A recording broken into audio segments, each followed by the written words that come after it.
Hello, नमस्ते, welcome.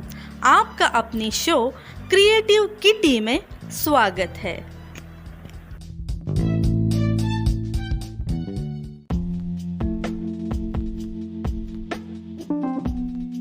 Friends, आज के इस एपिसोड में आप सभी का स्वागत है। आज के इस एपिसोड में हम बात करने वाले हैं आज़ादी की लड़ाई में अंग्रेजों से मुकाबला करने के लिए तिलक ने कैसे शुरू किया था गणपति पूजन। तो चलिए शुरू करते हैं। गणेश चतुर्थी के बाद 10 दिनों तक लगातार गणेश उत्सव की धूम देखने को मिलती है।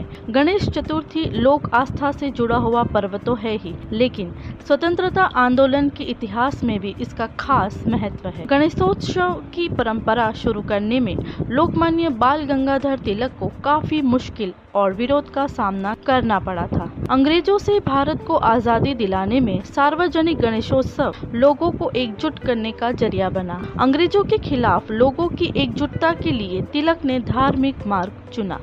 साल 1890 के दशक में स्वतंत्रता आंदोलन के दौरान तिलक अक्सर समुद्र की चौपाटी पर जाकर बैठते और लोगों को एकजुट करने का तरीका सोचते।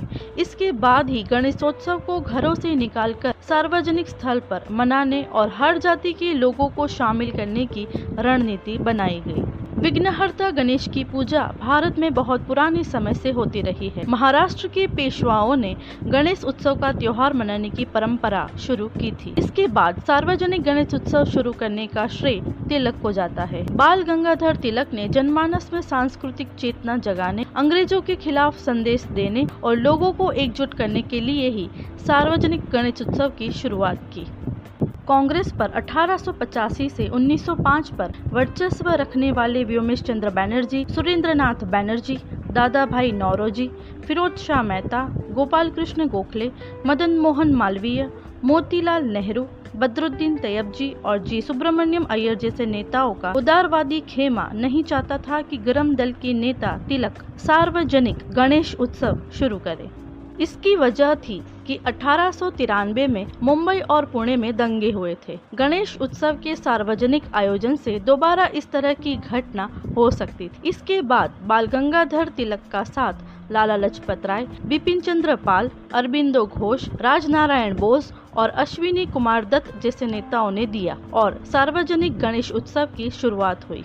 20वीं सदी में तो सार्वजनिक गणेश उत्सव बहुत ज्यादा लोकप्रिय हो गया। वीर सावरकर और कवि गोविंद ने नासिक में गणेश उत्सव मनाने के लिए मित्र मेला संस्था बनाई थी।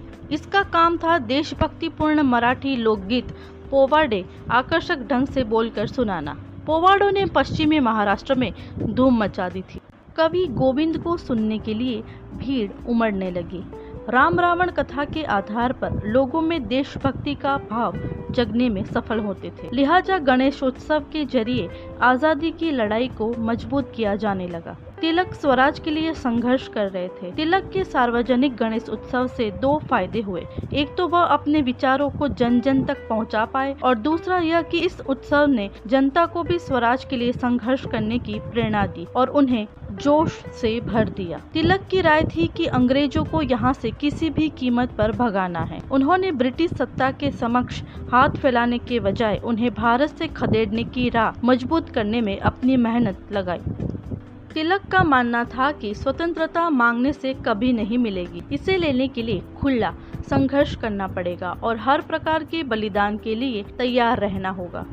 अगर इतिहास की बात करें तो महाराष्ट्र में सातवाहन, राष्ट्रकूट, चालुक्य जैसे राजाओं ने गणेश उत्सव की प्रथा चलाई। छत्रपति शिवाजी महाराज भी गणेश की उपासना करते थे। पेशवाओं ने गणेश उत्सव को बढ़ावा दिया। पुणे में कस्बा गणपति की स्थापना राजमाता जीजाबाई ने की थी। महाराष्ट्र का गणेश उत्सव सबसे बड़ा त्योहार है। यह उत्सव हिंदू पंचांग के अनुसार भाद्रपद मास की चतुर्थी से चतुर्दशी तक 10 दिनों तक चलता है। भाद्रपद मास के शुक्ल पक्ष की चतुर्थी को गणेश चतुर्थी भी कहते हैं। गणेश की प्रतिष्ठा संपूर्ण भारत में समान रूप से व्याप्त है। महाराष्ट्र इसे मंगलकारी देवता के रूप में मंगल पूर्ति के नाम से पूजता है। पहले गणेश पूजा घर में होती थी। लोकमान्य तिलक ने पुणे में सन 1893 में सार्वजनिक रूप से गणेश उत्सव मनाने की शुरुआत की। लोकमान्य तिलक ने बड़ी चतुराई से गणेश उत्सव को आजादी की लड़ाई के लिए एक प्रभावशाली माध्यम बनाया। इसे लेकर लोकमान्य तिलक ने पुणे में एक सभा का भी आयोजन किया।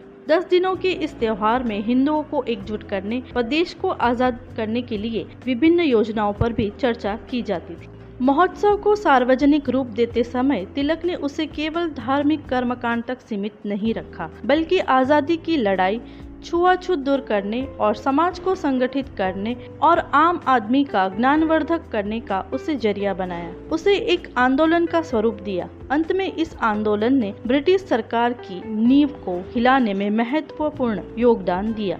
धीरे धीरे गणेश उत्सव पूरे महाराष्ट्र में सार्वजनिक रूप से मनाया जाने लगा। इसके बाद महाराष्ट्र से ही दूसरे राज्यों से गणपति पूजा की संस्कृति का संचार हुआ। अब सामूहिक रूप के साथ साथ लोग अपने घरों में गणेश उत्सव को मनाने लगे हैं और गणपति पूजा कर घर में संपन्नता और सौभाग्य की मंगल कामना करते हैं। भाद्र मास के शुक्ल पक्ष की चतुर्थी को पूरे भारत में गणेश चतुर्थी के रूप में मनाया जाता है। फ्रेंड्स, आज के इस एपिसोड में हमने जाना कि गणेश महोत्सव को सार्वजनिक करने की शुरुआत कब, कैसे और कहां हुई और आजादी की लड़ाई के लिए बाल गंगाधर तिलक ने शुरू किया गणपति पूजन के इतिहास के बारे में।